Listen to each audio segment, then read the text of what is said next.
Missing phone again, huh? Part two. Man, I'm All struggling. right, all right, man. It is 7:30 ish on a Sunday night. That means that once again, time for another edition live in the man cave. This is the All-State coach. I am Coach Barnes, and we are two of the three. The number one source for high school information in the state of Florida. We are Polk. Appreciate y'all tuning in tonight and rocking with us. We do not take it for granted. What's going on with your coach? How's it going your way, sir? Coach, happy Sunday. 26 moving already, Coach. Ain't slowing Already, down for nobody. we are already going, and ain't no stopping. What PG look like? I just looked about 10 minutes ago. Well, I was telling him I just woke up a couple minutes ago. I said, "Look at you, give you some good rest on this Sunday evening. How you doing, sir?" Yes, you can't hear me. All right. Well, we're gonna go ahead and get her going. Get her going. Got a lot to talk about, a lot to discuss, and um, want to always honor your time. So, Coach, I don't know if you got anything in your corner. If you do, the floor is yours. Yeah, I got two quick questions. Um, like we've talked about training a lot on here, and it's important for training how important skill development is, and it's important that coaches get their players better in practice and the culture that they create in practice. My question is, and is especially for PG, is it how difficult is it like when you're training and in practice, people not in the stands, the lights are not on, it's not like a huge a lot of pressure.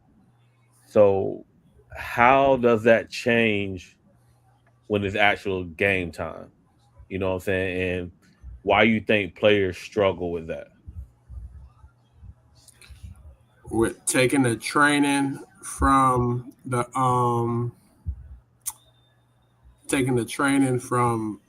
training to actual like game type scenarios and stuff. Um, I just don't think that you can. I don't think you can simulate game. Cones don't move, chairs don't move, people move. Um, and I think that over time, some people, and I'm not saying, I'm not knocking anybody's strategy or philosophy. I think there's been an over reliance on training as opposed to going and going against humans. I mean, I don't know how to say it, but human, you can't substitute human. Yeah, Frank, go do. Anyway, so my take on it is, I guess the training is nice, but you can't simulate people, and I think it's got to be more of a balance, or should be more of a balance with it. And I don't know if it is. I think some people training camp. I remember when and it's not basketball, but I remember CJ used to say this. We would do 7-on-7, and guys would be out there on 7-on-7. They be looking like all stars, and CJ be like, "Dad, they just what do you say?" He say t-shirt All American, a shirt and shorts. That's how he said.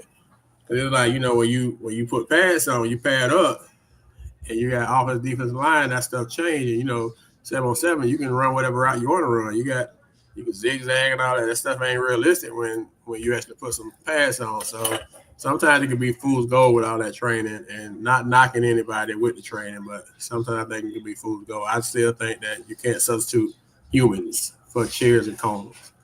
That's my Because take. I've seen people that can shoot, in practice while they're training, but when they get in the game, now they like airballing or it's like way off. So I'm just wondering, like, you know, Is the stage too big for him? that's I've that's seen what I've we're seen that. I've had a That's what teammate. we're going through right now. I've had a teammate been very inconsistent. Could make everything while training. Also could do that in practice, but when you get a crowd in there, just very inconsistent. I had a college teammate like that.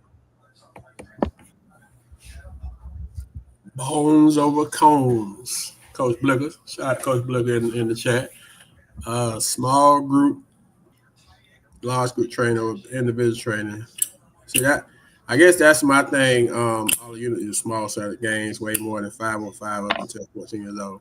I just think that you gotta still go against other people. I mean, I ain't saying I'm not knocking train. I'm not saying it's not a place for it, but like you're saying, if that stuff is not translating to the game, then obviously you probably got to look at what you're doing that's not translating. I don't know if that makes sense or not. So, what helped you with that stage, Tumor? Like, I see a lot of kids that struggle um, with the moment. So, what helped you be able to translate it? It was just natural, bro. I wasn't afraid of the moment. You know what I'm saying? So, and plus, I think a lot of the times when you do train, you got to take playing pickup ball and putting those training situations into a game situation like that before you even get into the huge crowds. But I mean, some people just mentally don't have the balance of what they do with training and how they can bring it to a game situation, especially if they miss a couple shots or do something where somebody defends it well. But I mean, it just for me, Road warriors, man. some players Sorry. just Is it natural? Is it instincts? Is it something that you're born with, or it's can it natural, be? bro. You either have it or you don't. Yeah, like I said, you can train and be one of the best trainers and get in the game situation, and you just don't bring that to that. You don't bring a game situation to the way you train. I mean, if that makes sense. You don't the way you train, you can't bring to a game situation because you're just a different player. And then it's the IQ of the game too, right? Like you got to understand the game. You can train all you want, right? But how many of those scenarios with you're training against cones do you really have in a game situation? You can't simulate the game. You can't simulate the whistle, the You know, referee. You so said yeah, you might be doing a drill where you got a move that you do that you've been taught by someone that you could never do in a game situation, bro, because of how well it's defended. Then you say organized ball. Can you move without the ball? How do you get into a situation where you can get the shot that you want? And how well are you getting scouted to take that away from you? I seen I think something about a trainer the other day that they don't. I think it was Richard Jefferson that or Matt Barnes where they say when you with these trainers, they don't teach them how to play without the ball. They don't teach them how to move, how to relocate, all that type stuff. that was gonna be my other thing. Like, what is it that your point is with the training? Like, you know what I'm saying? Like, are we training with the purpose of translating it to game situations, or are you doing training? Are you training game situations? Are you just training? Does that make sense? Like, I'm just training to take a shot, but I'm not training to like two dribbles off the screen, elbow type shot. Am I training to come off the screen looking for the roll type? I don't know if that makes sense, but like, and I guess there's levels to it. I'm not a trainer. I know bro has trained. I know you train. I know Coach Blicker does it all the time. So I don't know if everybody is training kids for game situations. So that might be another reason why you can't translate because you got them in the gym doing some stuff that's never going to they're never going to do or use in the game. So then they get in the game and they got all these hours of training and paid all this money, but you ain't trained them on stuff that is going to actually matter when they line up against somebody. So I would say that most people who get trained in getting those scenarios. Let me give you an example. All right, Barnes, you're a great shooter, right? And you're training to do all this other stuff, but you're in a program that has you just as a great shooter, right? What's the plus to your training if you're only a great shooter? there's no plus if you can't get a shot off. Then what? The next thing, when you're training, when you're actually training, what are you training as? What does more training consist of? Being what? A great shooter. Nah, take that away. But think about this: when you're training, all right, and you're learning all these balls, handling and all that, you're ball dominant. Yeah. Training, you're ball dominant. Mm-hmm. All right.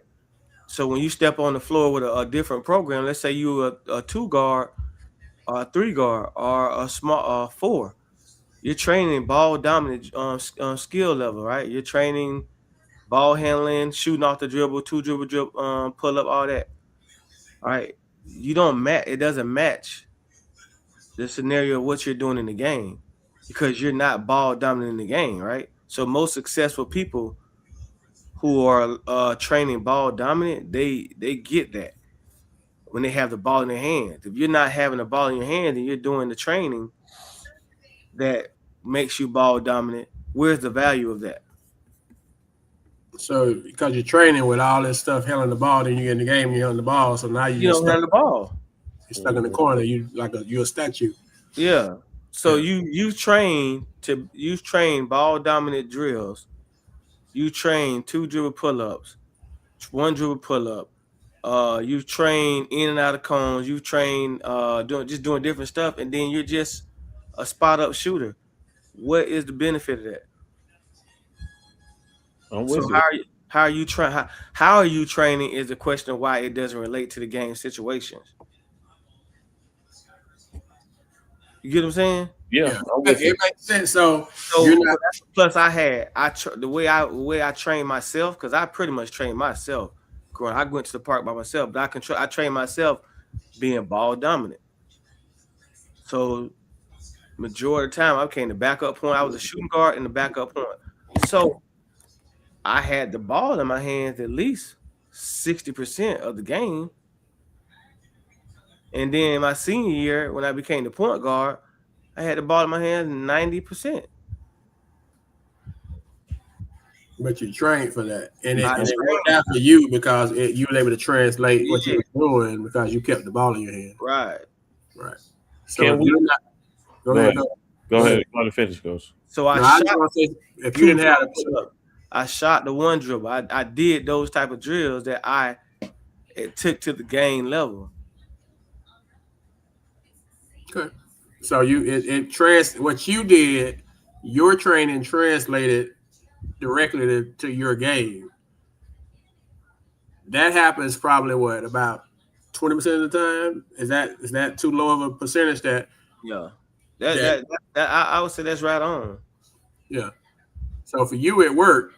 For 8, and probably another kid, it might work. But for 8 other kids in that 10, they're doing something in the training that they're never going to do in the gym. So then it doesn't translate. So do you need it? Yes, but does it make a transition for what you're doing on that team you're on, or what your game is gonna be? It's the same. It's the same as like coaching. All right, I know Scott had me at the backup point from sophomore and junior year. I played backup point guard, but he put me in that position because he knew I was gonna get recruited as a point guard. So my senior year, I had to transition to being the starting point guard. Coach Gibbons recruited me as a point guard. I never understood why I was a backup point. Like I'm talking sophomore year, I played backup point, and Mike played a different position, right? I was the backup point. My junior year, which was Mike's senior year, Mike started at point guard. Isn't that odd? And Mike didn't play point. Mike wasn't the backup point guard my sophomore year. But he ended up jumping into that role. He went from playing a different position to jumping into the starting point guard his senior year. Well, I stayed the backup point guard. Scott does a great job assessing his players and know what his team needs. He needed you to score. You know what I'm saying? But also he was still helping develop you because he knew what you was going to be at the next level. And I think a lot of programs miss that because they don't look at what the kid's going to be at the next level. And that's why we don't see. We don't see what training, bro. I don't know. I mean, training's so different now, bro. Like my training is considered basic to what the game is now. Yeah. So I don't even know what the training is that they do. But I think you made a great point earlier when you was talking about the moment, and I think we don't discuss that enough, right? I think the moment separates average and good between good and great, right? Because we get criticized for rankings, right? We get criticized because our opinions on certain players. But in the moment, are these players producing how they should? Because I think a lot of people look at it as a kid's potential, you know what I'm saying? Or what they could potentially be, or something like that. But when the moment comes, right, you see some kids excel. Then you see some kids where you don't even know that they're on the court. I think the moment separates between, average and good and great. You know what I'm saying? Because those great players, when that moment comes, they don't shy away from it. You know what I'm saying? They still find a way to produce. The moment is a complete game, right? We're talking about a complete game at the moment. Mm-hmm. So I don't think you can train for that moment. You got to just have that it. And that's what I'm saying. Yeah, is that I'm agreeing with you. Like I'm. Yes, I know you are, and that's what I'm saying. And I think that's what separates some of these kids when we talk about from week to week. You know what I'm saying? Like when I'm blowing a team out by 30, it's easy for me to have confidence and continue to strive. But yet when I'm in a big game, I meet some opposition, yet now my stats look like, 2 points, 4 turnovers, whatever. I'm just saying the moment separates players. And I think that's something that I look at a lot also. You know what I'm saying? What do you do in those moments? The moment, feel it, coach. The moment was just too big for Philadelphia just now, and they pros are getting paid penny money. It's helmet to the left, shoulder pass to the right. It's like people try to criticize us about Toby. They just lost. Try to criticize us about Toby, but every big game, that kid has a big game. You know what I'm saying? Like when he plays against high level talent, that kid has a big game, and without question. You know what I'm saying? Same thing with Tate last year, and we've had great players, good and great players come through here. But when big games came, they rose to the occasion. What's the situation with Toby? I saw Barnes send or something like it chance saying that he's not the best player in the county right now. They say he's not the best player in the county. We actually had a couple people, one of them being one of the Franks that's on right now. Why he wouldn't be the best player in the county? He had a bad game or something? No, they essentially said one of the Franks, there was 2 Franks, it was said that they're saying that Jay is better than Toby. And they even went as far as to say that Barto's entire starting 5 is better than Toby. And I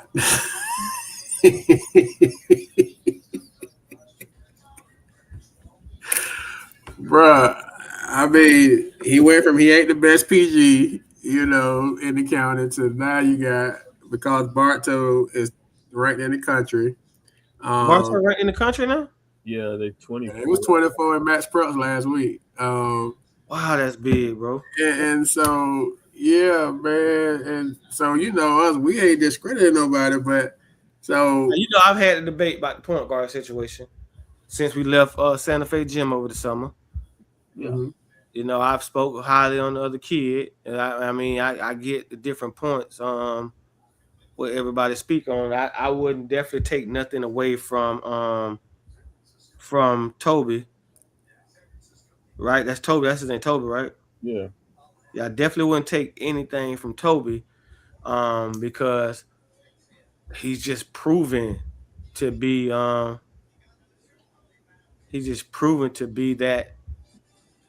kid that makes Santa Fe. Santa Fe is what, 13-4 now? 13-4. Yes, sir. And man, that kid a winner, bro. Like James, I'm so impressed with James, and I've been impressed with him. And all I keep telling people is like, I've been said that. You know what I'm saying? I had my cousin call me about James when they first started this summer. I mean, this season when they was playing over in Orlando. Like, man, who this kid is? And I sent y'all a thing people speaking on him. Mm-hmm. But both of them, right? Toby been winning, so you can't. Yeah, the value that he brings to Santa Fe is just unmatched. You know what I'm saying? Like, and what we're seeing from James now is, dang, how can I say this without being? I don't want to look at neither one of them as negative, because it's a comparison with that, bro. Because what we're seeing from Bartow, when Bartow got, bro, do we realize that Bartow has 6 players gone from last year's team? Um, Four starters, bro.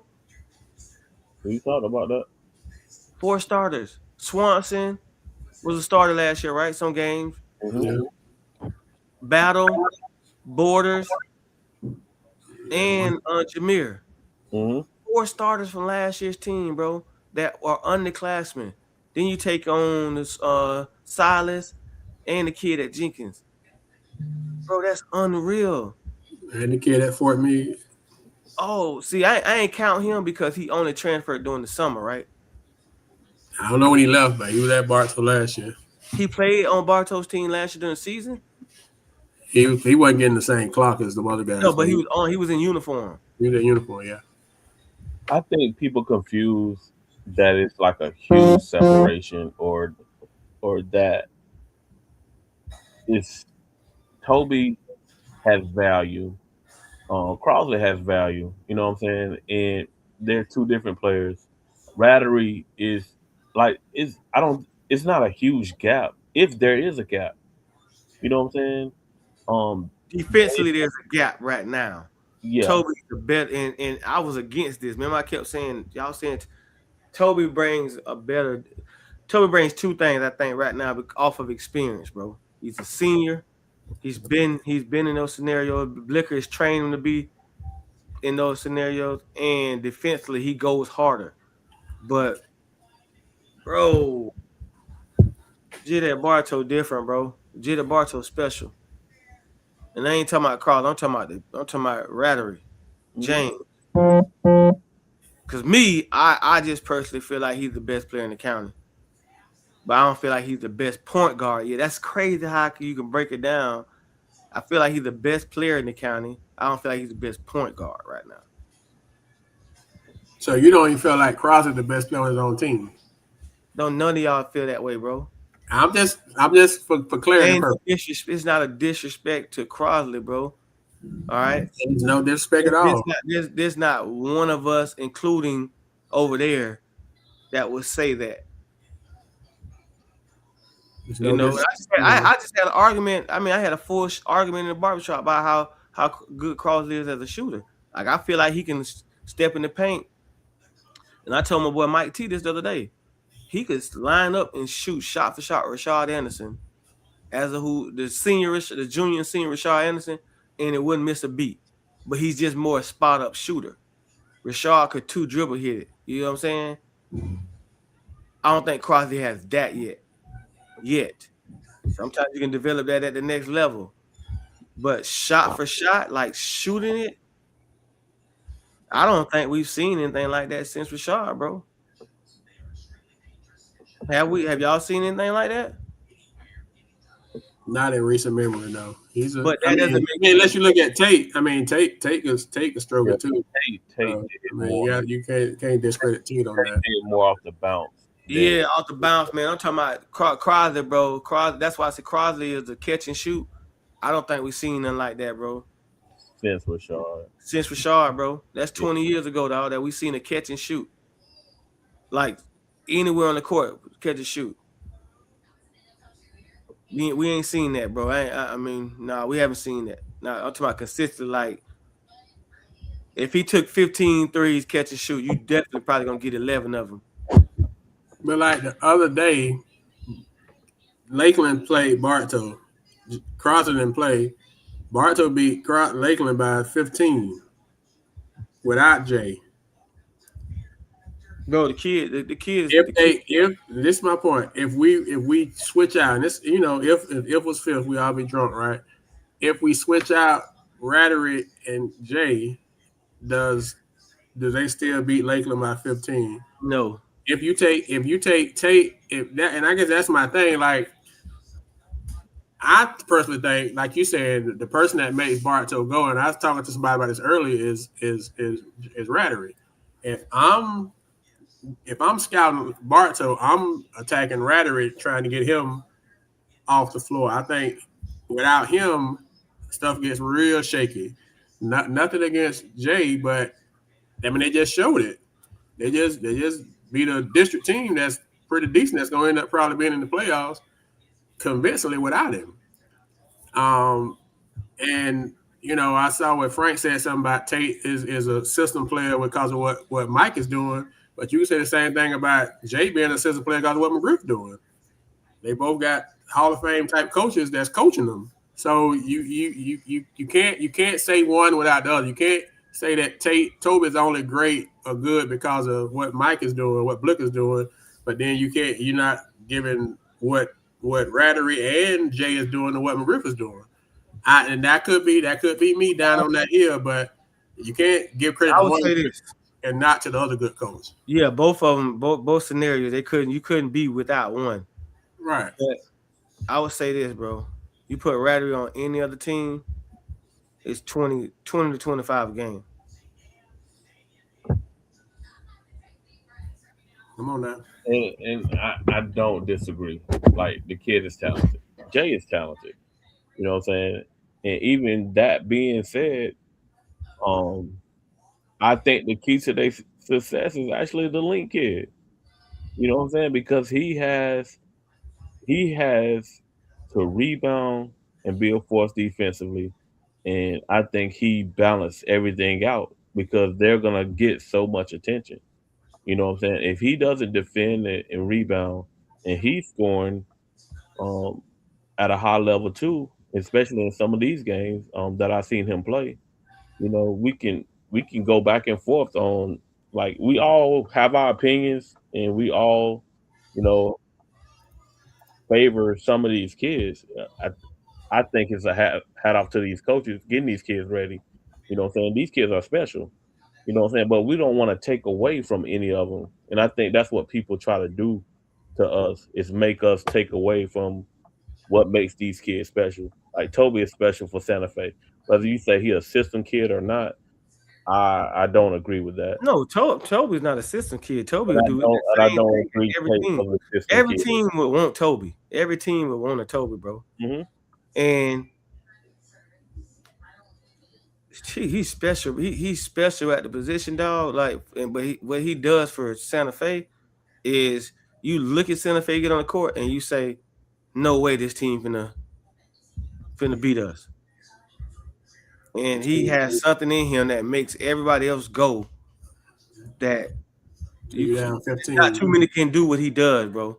So that's why I say, like, it's crazy the way I put that line in, that because both of them play that position. That this is my opinion, hands down. I've been saying this, but now I'm officially saying, like, James Zero at Bartow is the best player in the county. Toby's the best point guard. Like I said, I respect it. Leadership.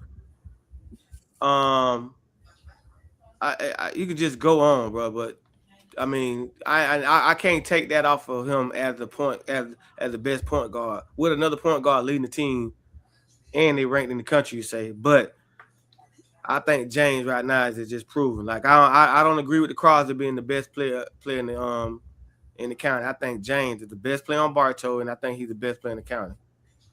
Like I said, I respect it. Like I said, we disagree all the time. I don't agree with him being the best player.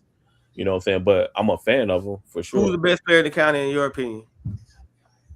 What are we talking? Production? Are we talking potential? Who gets the MVP? If we start the season right now on January, who gets the MVP? Who gets the MVP? If we stop the season now, I'm picking Toby.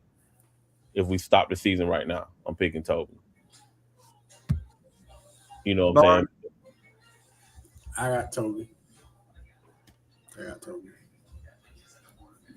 But I can tell you that gap is not big at all. You know what I'm saying?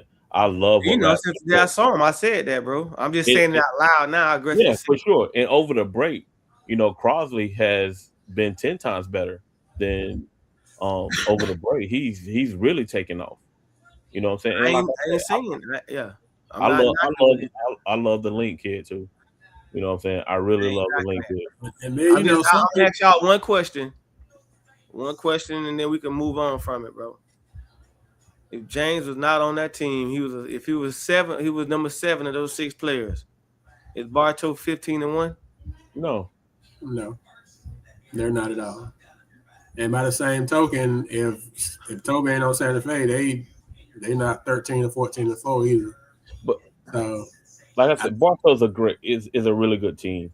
You know what I'm saying? I think they need everybody that they have on there in order to make that team run. But like Toomer is saying, Rattery is definitely, I think, what makes them go. Because you need a point guard. You need a veteran to help drive that machine. Just understand what I'm saying. And I respect y'all to the utmost on saying Toby, because I just said he's the best PG. Mm-hmm. Bro, they lost 4 starters. They got 4 starters floating around Polk County. They got 6 players walking around Polk County off of the team from last year, and they're 15-1. That's scary, bro. Not in top hats off to the coaching staff and McGriff, but 15-1 right now, bro. No, it's easily his best coaching job thus far, in my opinion. And that's saying a lot. But 4 starters, bro. Like, we talking about 2 other guards. Minus Jameer, we had 2 other guards that were playing, giving some type of minutes in that scenario, bro. Yeah. Well, it's definitely, I mean, you can't knock it. You can't knock it. Like, I ain't saying I wouldn't give it to Toby, bro, because I think Toby's the best point guard in the county, hands down off of everything I've seen, even watching Santa Fe. But to see this kid rise to the occasion, as well as Link, as well as Crosby, as we say, but they lost 4 starters, bro. And that kid is actually getting recognized on levels, bro, that we you know what I'm saying? Like, we had the little one podcast stop and do the whole interview thing about him. Yeah. And it's the reason why they did that, bro. We're not discrediting what you're saying. And if we was to line up stats, which we're not going to do, stats wise, because a lot of people, they hang on stats. I would y'all people that's saying that, just go line up Jay, James, and Toby stats. Just line them up for yourself, and we could do it, but it's not a gap at all. We kind of posted some of the stats, and then but I don't know if just because and AC Solar saying that Toby, he's Team Jay Crosby. You saying that Crosby not on the team, they wouldn't be 15-1. And Tim, to your point, I think we all agree that Link is probably has the most potential, being the way he's at as a sophomore. It's just hopefully he, and I personally don't think he's done growing. I think he got a couple more. I think he'll end up 6'9", 6'10". So if he can maximize his potential, then yeah, the sky's the limit for Link, and we're all saying that. And he seemed like he's starting to scratch the surface. He's starting to figure that out. So hopefully, we want him to continue to progress toward that to that end.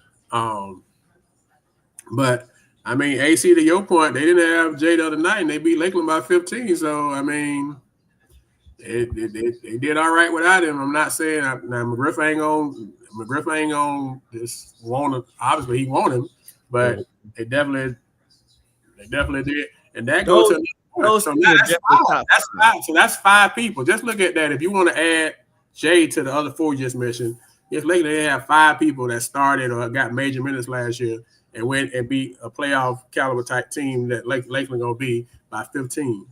So, I mean, who would get beat by 40? Don't let's just hand down. He's saying Lakeland they would have beat Lakeland by 40, but the point of it is they wouldn't have beat Lakeland by 40. First of all, second of all, they beat them without him. Is the point we're making? That's all we're saying. So let's just keep it a buck. They beat them convincingly without Jay. That's all we're saying. The score wouldn't have been no different from having Jay on the floor. It might even been less, bro. Come on. So I tell you this. I say this loud. Lakeland is a threat to Bartow. Exactly. When the last time? It's gonna take but a little bit. It's gonna take some adjustments for a game. If some adjustments happen, Lakeland is a threat to Bartow. And there's a reason why the energy that was given to the preparation, which we won't talk about on here, but we know the preparation that went into them getting ready for Lakeland, and I think we kind of know the guy that runs Bartow enough to kind of have an idea. But once again, out of respect, we won't go into detail of it. Frank, trust me, boss, you don't even know a little bit of the half of it. Half y'all that's in the chat don't know a little bit of the half. Hey man, Chicago just beat Green Bay. I thought Green Bay was going to the Super Bowl, man, and they couldn't beat Chicago. Yeah, but anyway, see, and that's the thing. We'll move on though. So, this past week, Terrell Berry from Discovery went over 1,000 points for his career, and he's like the 3rd or 4th person that's done that this year, right? So my question, PG, you can relate to this because you was a high scorer at Mount Dora. You one of the top scorers in school history. I think you still are the top scorer in school history. Was it hard for you? Or does it seem like, maybe I want to make sure I frame the question right.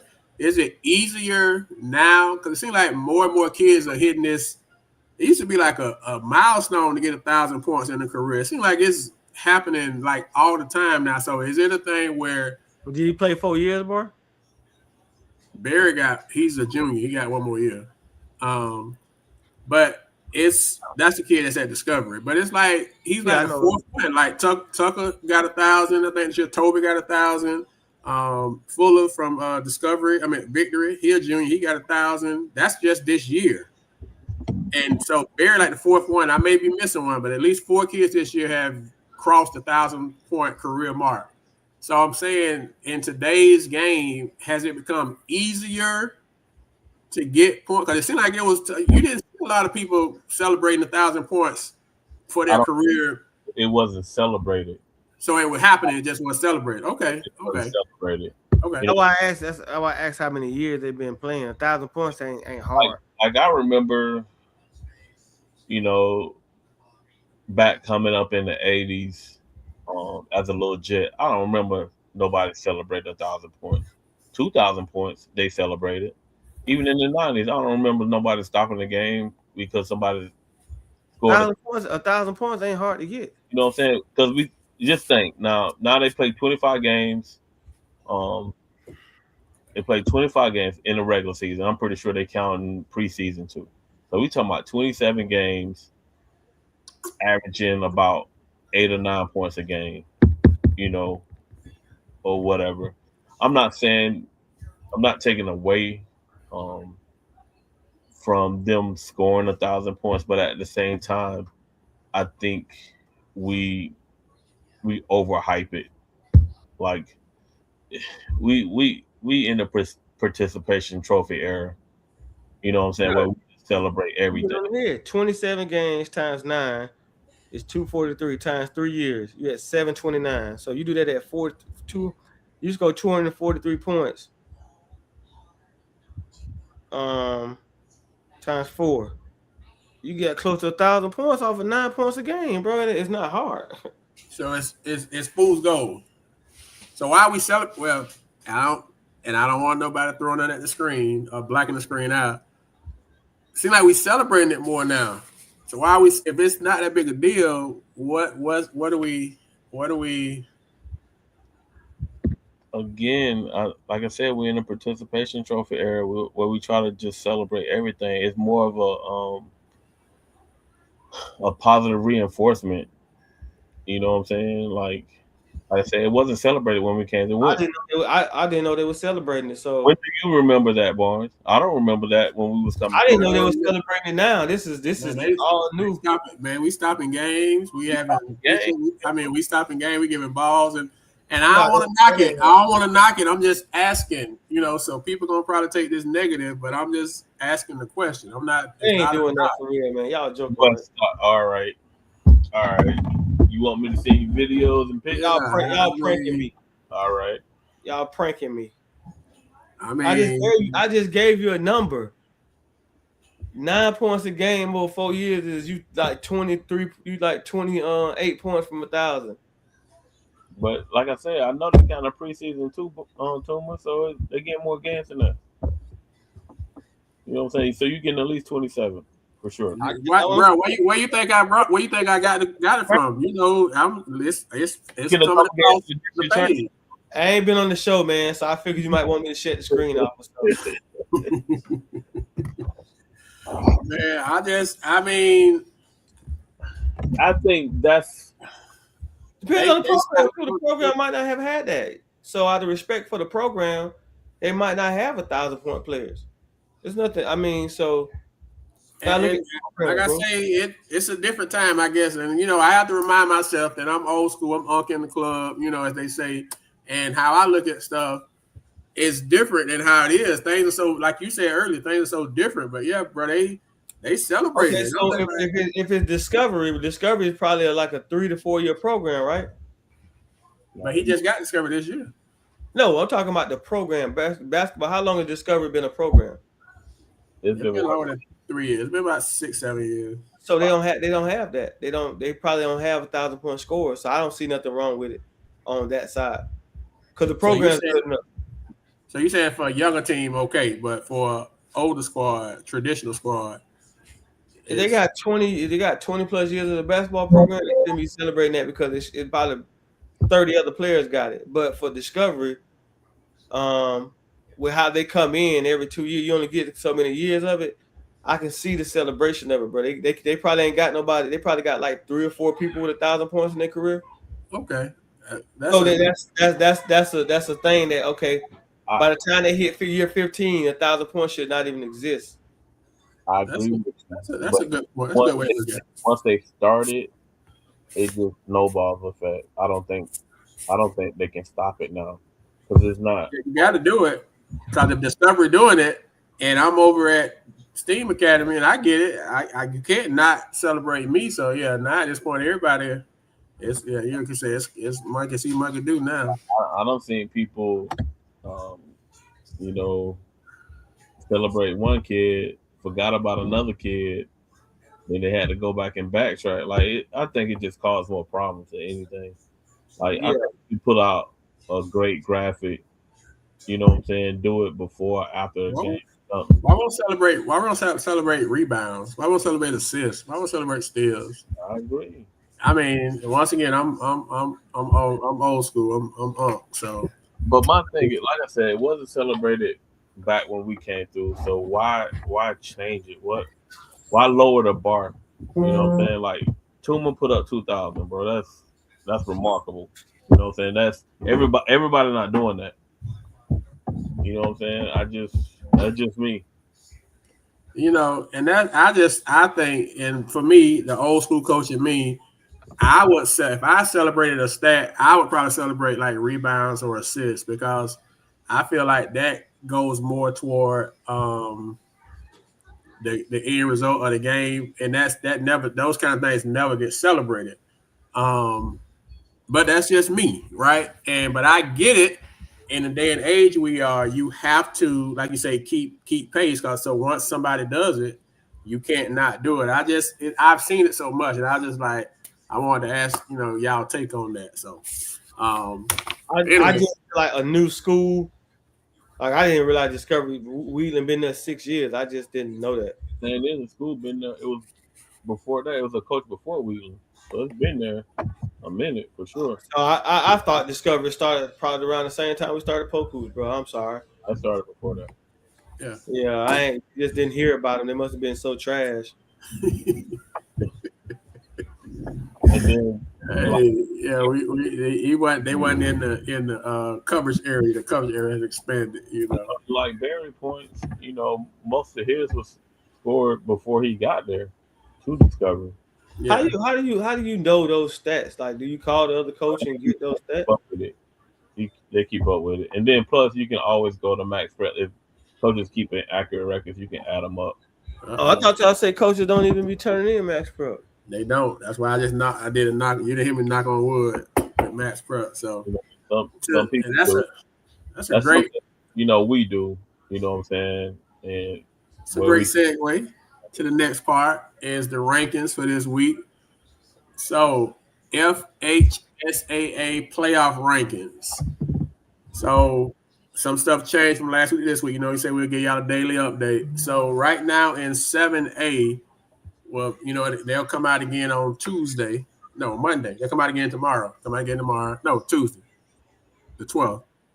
It's tomorrow. So tomorrow, Monday. Right now, if it stopped today, we got Ridge and Winter Haven would be in, because remember the top 8 goes in for each region. So last week Ridge was number 3 in that region, Winter Haven was 7. In 6A, Bartow is 1, Lakeland is 5. So that's what we said. Lakeland is gonna make the playoffs unless they just crash and burn. Region 5, Arbondale is at 4 right now. We don't have anybody in 4A. 3A, Discovery is 7. McKeel is 9. In 2A, Santa Fe is 1. Lakeland Christian is 6. In 1A, Victory is 1. All Saints is 3. And in the rural, Fort Meade is 3 and Frostproof is 4. So we got 10 teams right now. If they stop it today, would be in the playoffs. Now, we've talked about strength of schedule, and there are some teams that have some very high strength of schedules, and there's some teams that don't have very high strength of schedule, but they have good records. And right now, that strength of schedule is not hurting some of those teams that we've talked about.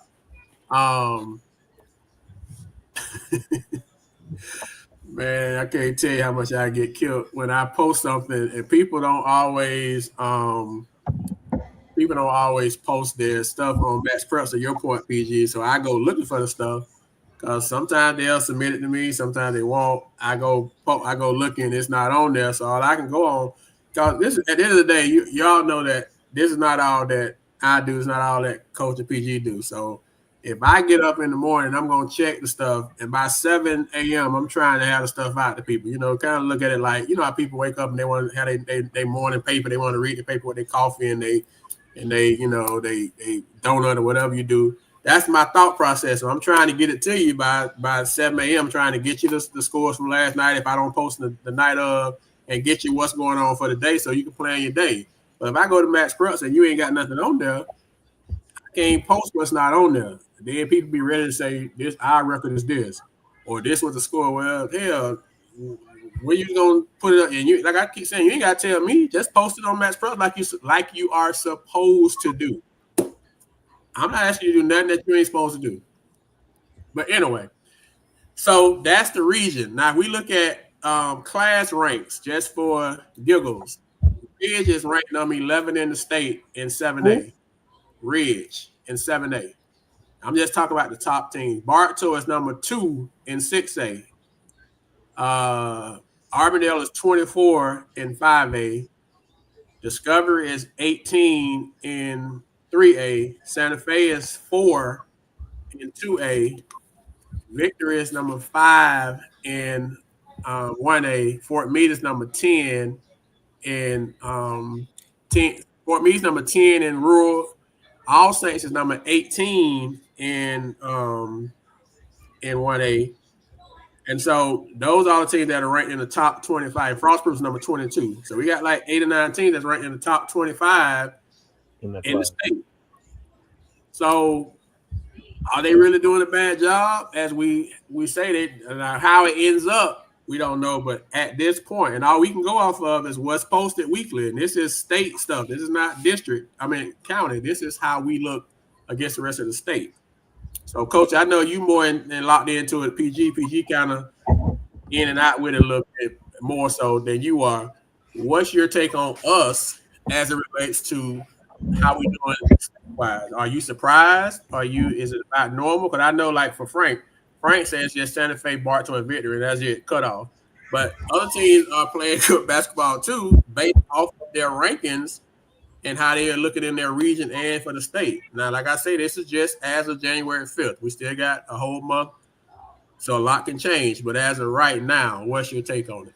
All right, so it depends on what your goals are, right? So if your goal is just getting into the playoffs and you put together a favorable schedule to make sure that you're improving and building your program and just trying to get there, having that mid to low SOS, that's okay. Because what you don't want to do is lose a bunch of games, lose your team. Now you got a disgruntled program. The people that's having this low SOS, but they're winning, you know what I'm saying? And the state still rewards winning, right? So their job right now is to hold on to it, Barnes. Like, I think All Saints is number 3. They got to hold on to that, once the playoffs start. Because if you start sliding, you know what I'm saying, you end up in that 4 or 5 spot, then therefore your opponent gets even tougher. And then you're on the side of the 1 seed, it gets even tougher. Like I said, this is always chess, not checkers. Like even with you talking Santa Fe and Victory, right? They number 1 in their region, correct? But we know what their goals are if they get to the Final Four and get to the state championship game, right?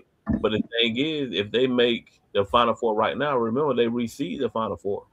So if they go into the state finals right now, they'll be the 4 seed. So guess what? They have to play the 1 seed.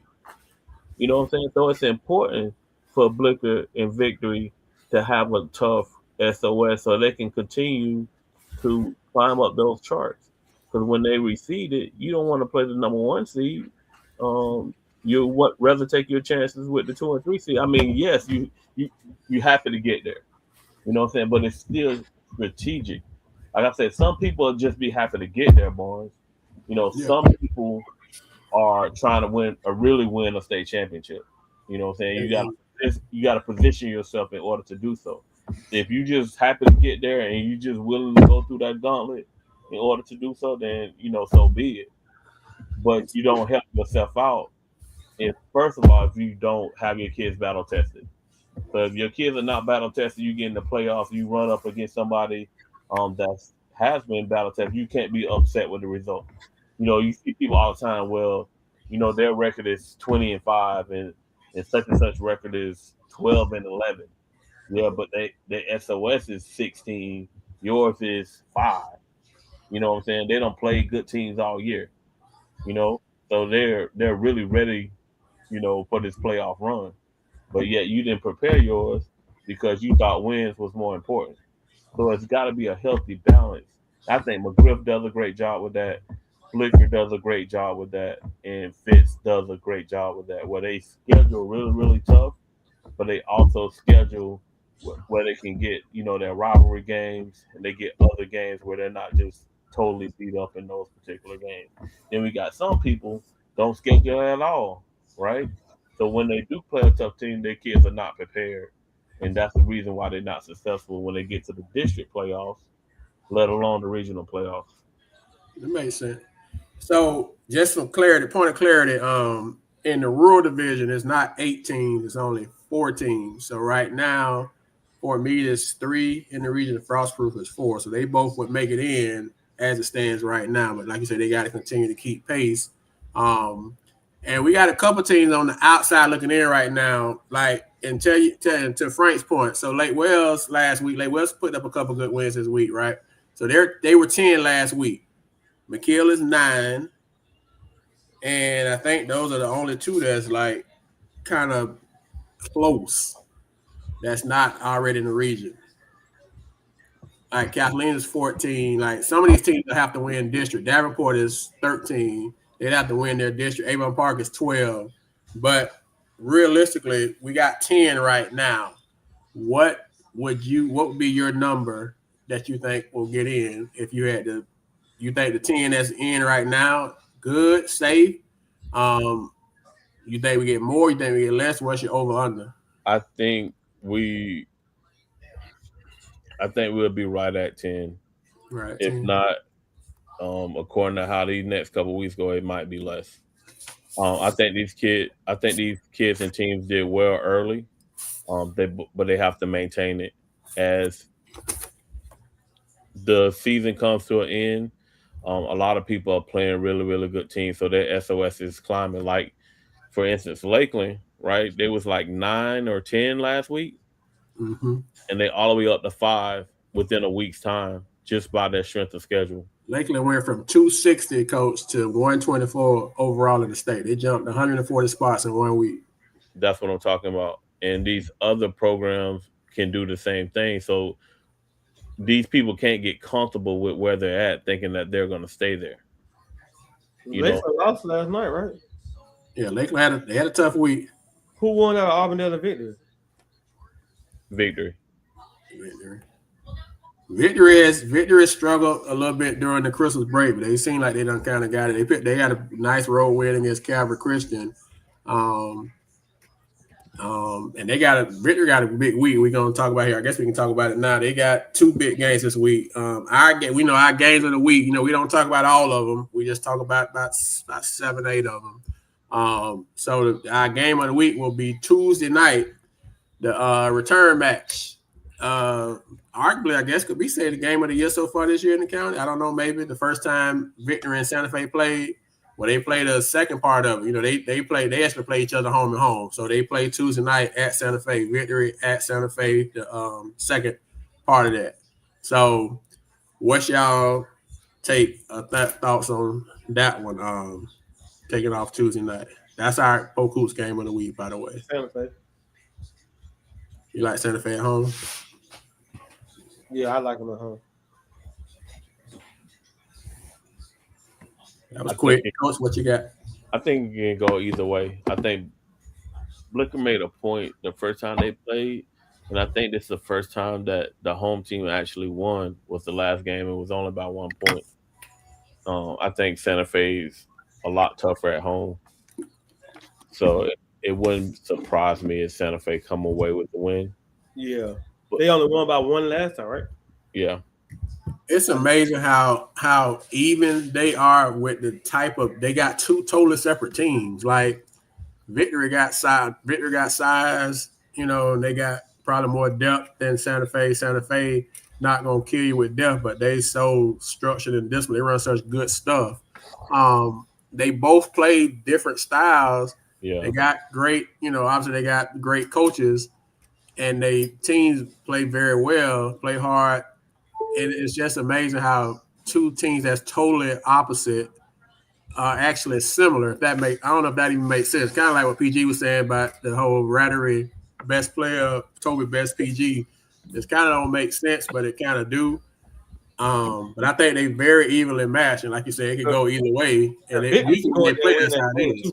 Victory definitely going there and win their game. Yeah, and I if they control the boards and play well defensively, I think they will go in there and win it. But like I said, it's evenly matched with these two because they're so familiar with one another. You know what I'm saying? They're going to be up for this game.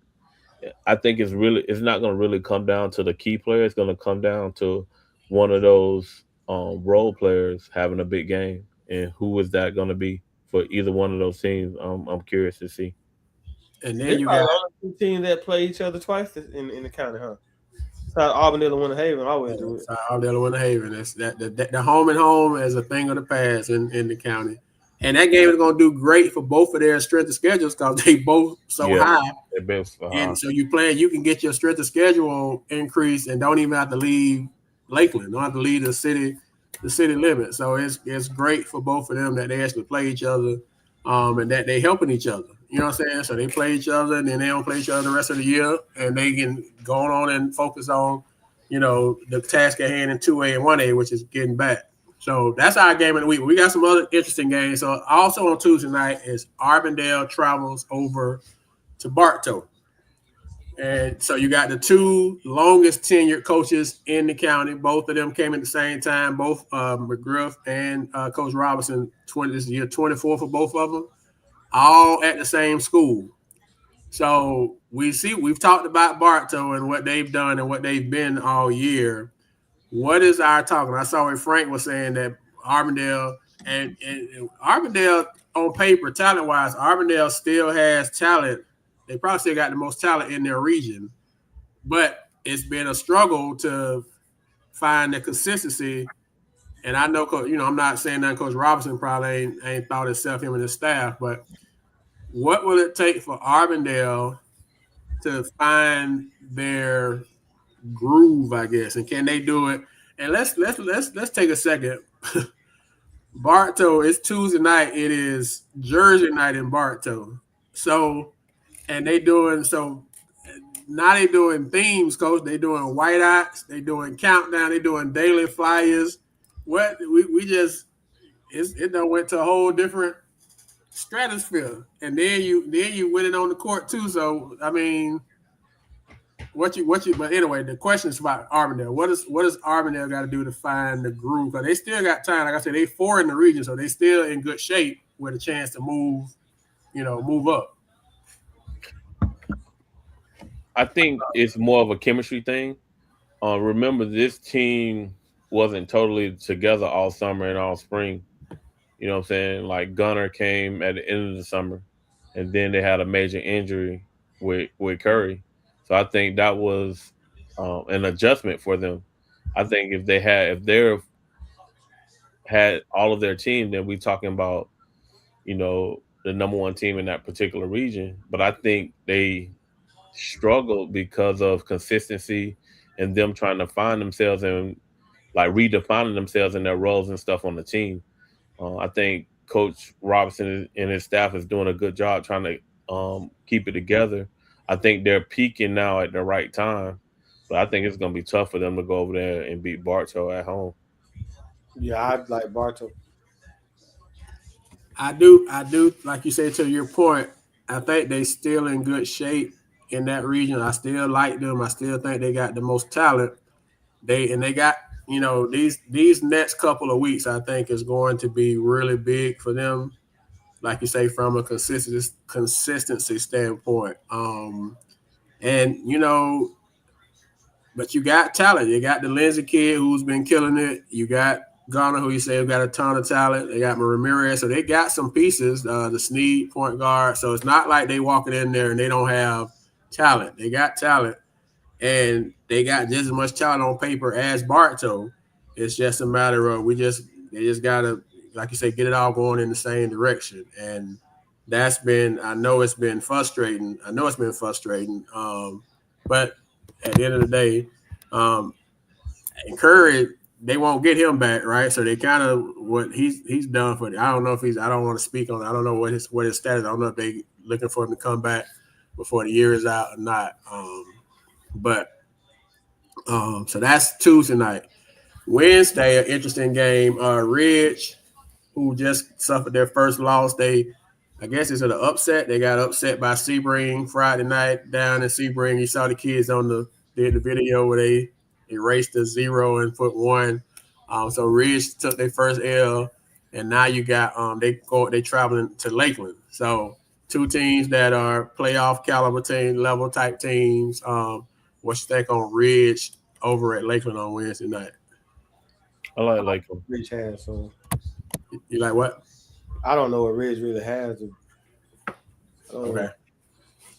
I like Lakeland.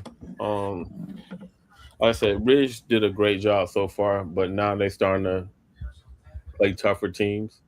And Lakeland at home is different than Lakeland playing away. So No, Big E. Lakeland been playing at middle schools and stuff. They ain't home court no right now. really, Yeah, they Play Lake Gibson at Southwest. no, I didn't know that. they getting work in their gym right now. Yeah. Worst time in the world to be having work done on your gym, but yeah, That's they get work through their interesting. gym. That's Polk County. That's Polk County. How long they supposed to be out? That's a I great don't know. question. I think I know. Hopefully it's for them. I know they say sooner than later, but yeah, they've been trying to push pieces together. Like that's Polk County. What you call it? What they call it? Facilities. Facilities department. So, all right. I still like Lakeland though. Another interesting game Thursday. Bartow, aforementioned Bartow, travels to Winter Haven. Winter Haven is another playoff caliber team. Should get in. Talent wise, definitely seems like they're starting to catch their rhythm and their groove. The game is over in Winter Haven, so it's an interesting game. So, what's your take? Bartow. Are you quick? Are you as quick with Bartow too, PG coach? Yeah, Winter Haven come out swinging, but Bartow by double digits. I don't think they're gonna come out swinging, bro. Bartow, I agree with the double digits, but Bartow different. Okay.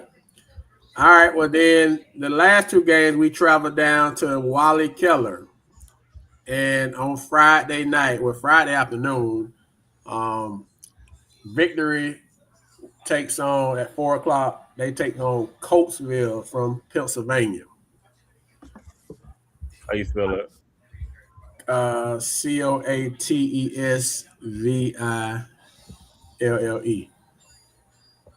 So Coatesville, Pennsylvania. So Victory goes to Wally Keller. Y'all that don't know, Wally Keller is like one of the premier shootouts in the state. And so we got two teams that got invited this year, which is down from last year. Last year we had about 4, I think. So we got it just say Coatesville, PA, Coach Blicker. So I don't know if that's Pennsylvania, Philly or not. But it just say Coatesville, PA on the Wally Keller schedule that McGriff sent me. I mean, they Coatesville is actually in Coatesville, PA. I don't know if that's close to Philly or what. It probably is. Their strength of schedule is like 11. They're 10-3 right now. I think it's a good game, but I'm gonna take Polk. Yeah, I'm going for Victory. I think that's another strength of schedule game. I tell you. So you got I like Victory. I don't like them playing at 4. I think Victory, being a City of Palm team, should have played later, but I don't control that. Well, the game of the night is the 9:00 game. So at 9:00, Bartow, the aforementioned Bartow, takes on Jacksonville Providence. And Providence is like number 12 in the state. They're number 2 or 3 in 2A. I know Coach Blicker can speak on them, I'm sure, like at length, because I know he's looked all that up. But that'll be a big boy game, literally for Bartow. Those people got a couple 6'8" guys, so they got some size. What's your take as you look at that? What's your take on Bartow, Jacksonville, Providence? That's the nightcap of the Wally Keller at 9:00 that night. I'm going for Bartow. I think Bartow should be fine as long as everybody playing. If somebody missing, they're not. I don't like their chances. They do have a common opponent with Olympia. They lost to Olympia by 1 earlier this year. It'll be a good matchup. They got a pretty good PG, as Coach Blicker would say. I was gonna say they got a pretty good PG, and obviously saying Ratter is pretty good. But they both 2 in the state in their classes. Bartow number 2 in 6A, and Providence number 2 in 2A. Bartow right now is number 7 in the state. Providence is number 19 in the state. So it's a top 20 matchup. So it's a But neutral Bartow site. can't go in there without all their bullets though. You know what I'm saying? So I'm hoping that they're healthy and they have everybody. So But I definitely like Bartow though. okay. All right. So that's what we got for the week, the games of the week. Obviously, there's more games than that, and we post them daily as we always do. There's also this this weekend the JJ Etler Classic is going on over at Lake Region. They got 3 games. We'll post those games as well. So shout out to Lake Region for continuing to honor the kid JJ Etler's legacy, Coach Shake and his staff. Um, and we will post the top 15 just so y'all know. The top 15 is based off of not just records anymore. We also put in the strength of schedule and how they look against the rest of the state. So you'll see there'll be some movement this week with the top 15, and we just going in parentheses instead of putting the records, we're gonna put the points based off the point system of where everybody um, the way everybody kind of lines up. And then we'll also do the honor roll. We'll post that tomorrow as well. No, we already posted honor roll. We posted honor roll today. So had some good performances. So, Coach, before we jump off, man, what's your advice? I know you're kind of going through something. You and Coach Lawson, y'all going through something y'all have not went through in a long time. So maybe you can get some advice to some people before we jump off as you're dealing with a little adversity, a little something that wasn't, you can't prepare for the injury bug and you can't prepare for just, a little bump in the road. So what would be your take? You ain't got to give all the sauce, but what would be your take or your advice to anybody else who may be going through it a little bit? As you work through this we work through the MLK weekend. Um, for us, we're not hitting the panic button, but we are making adjustments. We've been talking the last 24 hours, and what we're not gonna do is panic because if you panic, your kids are gonna panic. But it's also um, we're being able to evaluate our kids and what we can trust them with and what we can't trust them with in order to prepare, for the playoffs. Our focus right now is to be the number 1 team um, in 7A Region 3. And then we're focusing on making sure that we're in the best position going into the Final Four. We're not really worried about, where we rank that overall in the state. What we're trying to do is get um, those 3 through 7 kids better because we're going to need them in the playoffs. We know what Q and Serenity gonna do. But if those 3 through 7 kids are not better, we're not gonna be able to accomplish the goal that we want to accomplish. So right now we focus on development. We focus on giving those kids experiences so they'll be ready for the moment. Like we got one of the toughest schedules in the state, and it doesn't get any easier coming this weekend because we got the number 1 team in the state on Saturday, which is Miami Country Day. We're not running for nobody. We're not making no excuses. Um, the advice that I have for coaches now is that you got to be strategic and intentional about what you're doing in practice and what you're doing in games and what you're working on in order for teams to be in the playoffs. And you need to be working on what strategy that you're going to use in the playoffs and narrowing down your rotation. You should know who you can trust with what. So now you should be getting into that playoff district tournament rotation and what people roles are going to be, what you're going to trust them with, um, things that you're going to run, things that you're going to throw out. If you need to install something new, all that needs to be now. Because at the end of January, you need to be rolling and confident in what you're doing as far as strategically as a system and with your players. Okay. All right. Well, Coach, thank you for sharing that. I'm sure some people, hopefully, they could take from that.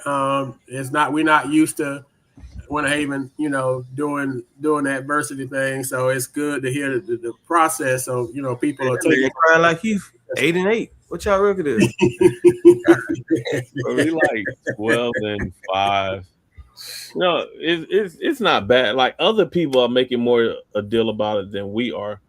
We knew we didn't have the team that we had last year, and then we got 2 starters that are out with ankles. They've been out a month, and we realize how important those kids are. So right now we're just trying to get through this tough time without those kids. But when we get them back, like I said, we're gonna be in the lab trying to get better, trying to get those 3 through 7 kids better.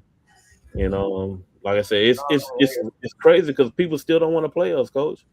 We supposed to have the LeDon tournament next week, and right now we don't have a Friday opponent because nobody wants to play us. It's unbelievable, actually. Is it? Is it unbelievable? Coach, man, I don't understand I'm just asking. Is it really? But I mean, yeah, coach. I just got to manage it, and I know y'all having to handle your business a little differently than in past. So hopefully the lesson that people are getting is sometimes adjustment has to happen, and even to the best of us, sometimes we have to pivot. And I guess that's the point that I want other folks to get. Because they be ready to say, y'all got this coach, y'all don't have to worry about this. Y'all got this coach, you hear that all the time. Okay, well now you having to deal with you ain't got to deal with what we got to deal with. Well, now I'm dealing with it. We down. We playing 7 girls. We dealing with injuries. So we're dealing with the same stuff you're dealing with. Yeah. So don't think that it's just reserved for y'all and that it misses us. It hits everybody some point. Even the best one, even the people at the top have to deal with it from time to time. So that was the point of me wanting you to just kind of give insight on that. Fast. And we're not making excuses, coach. You know what I'm saying? We got to find a way to get it done, just like everybody else do. Nobody's gonna have no asterisk like, oh well, such and such hurt, or well, such and such they're dealing with this. It comes down to wins and losses. You just got to find a way. Got to find a way. Okay.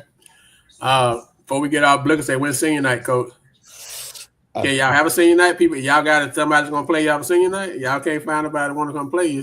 I think it's Tampa Catholic. Let me look right quick though. Got to give it to them on the fly. PG, you got anything for the good of the cause? Appreciate you tapping in. Blicker say it's a new you in 2026. You ain't black the screen at one time tonight.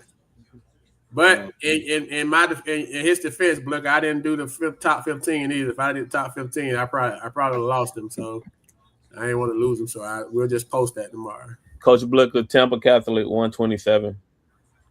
Okay. And so y'all, and a good thing y'all got, coach, y'all don't play again this week, so y'all can get a little more healthy, right? Y'all off this week too, right? So y'all didn't play again next week. Friday and Saturday down in Miami. I mean, y'all don't play till the weekend. Yeah, we won't play till the weekend.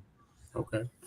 All right, man. Well, if y'all that's been you football people, man, the road teams have been road wars today. So PG, does that mean your guys in trouble? No, man, these guys just went for 4th and 2. That's why I'm kind of caught up. These guys went for 4th and 2 at the 4th and goal at the 2-yard line and gave us the ball back. We got 3 points out of it. Okay. Typical coaches, man. Analytics costing them games instead of getting points. All these games been close, and the Eagles just they're gonna get rid of Brad. They're gonna get rid of. That's what I'm talking about, Toma. Okay, all right. Well, that's the world. Everybody against us. Let's do the obligatory because I don't think we're gonna be on. I think we're taking the holiday off next week. So you want to talk about it now? Because next time we jump on, the game will be over with. We gonna win. Ain't nothing to talk about. You nothing to talk about? We gonna win. We at home too. I say, boy, beat us at home for a national title. Boy, you good. So and how did that fall when y'all end up playing a home game? I don't even know how that. That's why they want us in the playoffs. You think that's why they want y'all in because they knew y'all gonna get to the championship? I don't think they knew that. They didn't want us there because we were gonna be the most dangerous team. You know, no, I told everybody, don't blame me, blame Nick Saban, man. He said it. He did say it. But I still want to give a shout out to Ro Hardy, man. I'm still proud of that young man. You know what I'm saying? He doing things over there. But you finna fine fella. Yeah. Fine fella this week. But I ain't here. Go Ro. I don't have a dog in the race. I just want a good game. But you gonna get that. But that's gonna like I told you, I think both those teams are playing SEC old school before NIL, SEC level football. and I think it's gonna be a great game. So, but anyway, so both my co-hosts, they are, as y'all can tell, they are insanely pro Miami. And just picked up two big receivers in the portal. Yes, we did. So that means somebody coming. If they coming now, the quarterback from Iowa State. If they coming, I think we're gonna get them. Tickets are available, Coach Cable, but they are like $3,600 a piece. I'll get that to my daughter before I go down there in the Sky Zone to watch the game on the bigger TV. Yeah, man. Coach Blicker, I'm trying to politic my way in a ticket into that game. I got kids on both sides. I'm hoping one of them slip through the cracks and get me a ticket. That's gonna be tough. And so some of y'all, I can respect some of y'all U fans because y'all been U fans, but man, there's some U fans that's coming out like, hold on now, when you start liking Miami, you get them. That's how it be though. That's how it be. Struggle years, Coach. When we was on probation, when nobody was trying to rock with us, Coach. Them bad years during the '90s, late '90s when we was on probation. PC Gridiron, shout out to PC Gridiron with the history fact. Last time y'all played the championship at home, y'all lost in Nebraska. Tommy Frazier. Ooh, that's history. That did happen. Not saying it's gonna happen this time, but it did happen. So, but if it was fifth, we'll all be somewhere having a good time, right? So, yeah, for sure. All right, man. We appreciate y'all rocking with us, man. Like I said, we're gonna take a break next week for the holiday weekend, and so we'll be back on after that 2 weeks from now, and we will post the updated state rankings next tomorrow when they drop the playoff ranking. We'll keep y'all up to date with that. But man, we appreciate y'all rocking with us, man. Appreciate the interaction in the chat, man. Always good energy, so we do appreciate that, man. Until next time, we Polk Hoops. Y'all be safe. Thank you.